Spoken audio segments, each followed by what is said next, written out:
Welcome everyone. Myself Priya, pursuing my BE from Sri Venkateswara College of Engineering. Today, I will be giving a presentation on different generations of microprocessors and its architecture. So, we would be dealing with what are processors, processor architecture, generations of microprocessors, and bit operations. So, what are processors? Definition: a processor, it is a chip or a logical circuit that responds and processes the basic instruction to drive a particular computer. The main functions are fetching, decoding, executing, and writing back to the operations. The processor is also called the brain of any system, which incorporates computers, laptops, smartphones, embedded system, etc. The ALU, that is the arithmetic logic unit, and the CU, control unit, are the two main parts of the processor. The ALU performs all the mathematical operations such as addition, multiplication, subtraction, division, etc. And the control unit works like a traffic police. It manages the command or the operation of the instructions. The processor communicates with the other components. Processor architecture. What is superscalar architecture? In a superscalar computer, the central processing unit manages multiple instruction pipelines to execute several instructions concurrently during a single clock cycle. The, these processors are equipped with multiple processing units that handle instructions in parallel at various stages of execution. The goal is to achieve an instruction execution throughput of more than that of one instruction per cycle. And how does it work? Imagine a processor with two execution units, one for the integer operation and other one for the float. The instruction fetch unit reads the instruction and stores them in an instruction queue. In each cycle, the dispatch unit retrieves and decodes up to two instructions from the front of the queue. If there is one integer instruction and one float point instruction with no hazards, both are dispatched in the same clock cycle. The compiler plays a crucial role by selecting and ordering instruction to avoid hazards. Interleaving floating points and integer instruction keeps both units busy most of the time. Advantages of superscale architecture. Compiler optimization. The compiler can mitigate many hazards by strategically arranging instructions. High performance. When the compiler optimally utilizes available hardware units, high performance is achieved. Next, disadvantages of superscale architecture. That is the increased hazard impact. The hazards have more pronounced effect on the performance.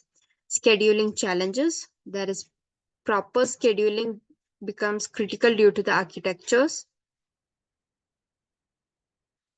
The features. Clock speed. One of the earliest features of the microprocessor was the clock speed, which refers to the speed at which the processor can execute instruction. Over time, clock speeds have increased with modern processor capable of speeds in billions of cycles per second. Instruction set architecture. Microprocessors have evolved to support different instruction set architectures, including complex instruction set computers and reduced instruction set computer, which affect the efficiency and complexity of processing. Cache memory. The microprocessors now include a cache memory, which is a small amount of high-speed memory that stores frequently used data for quicker access.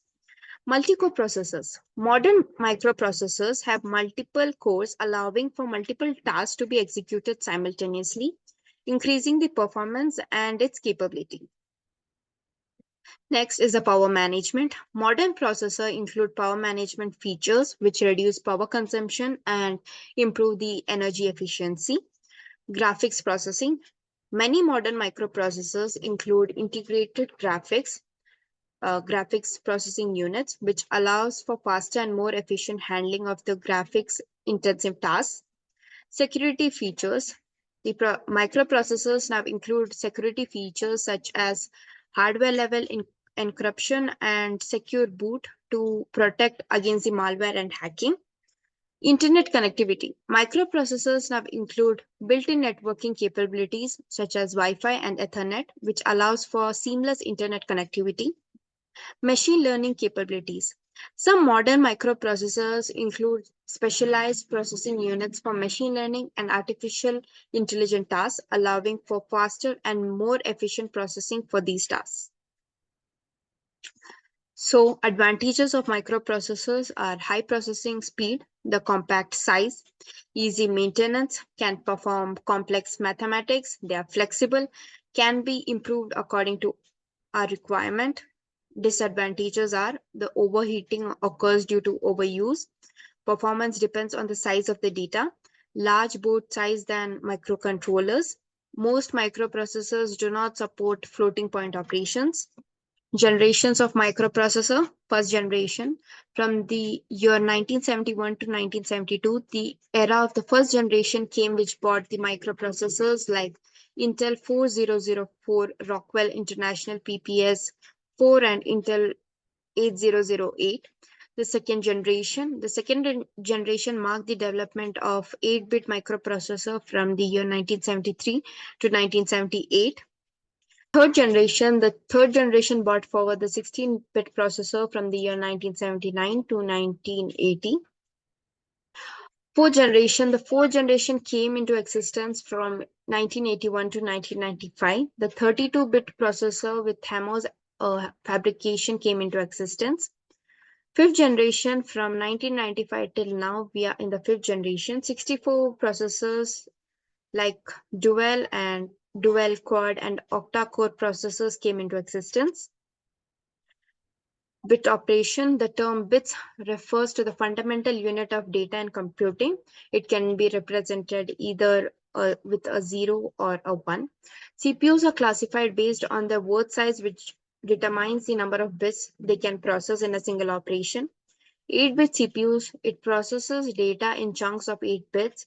16-bit CPUs, it handles 16-bit data. 32-bit CPUs, which works with 32-bit data.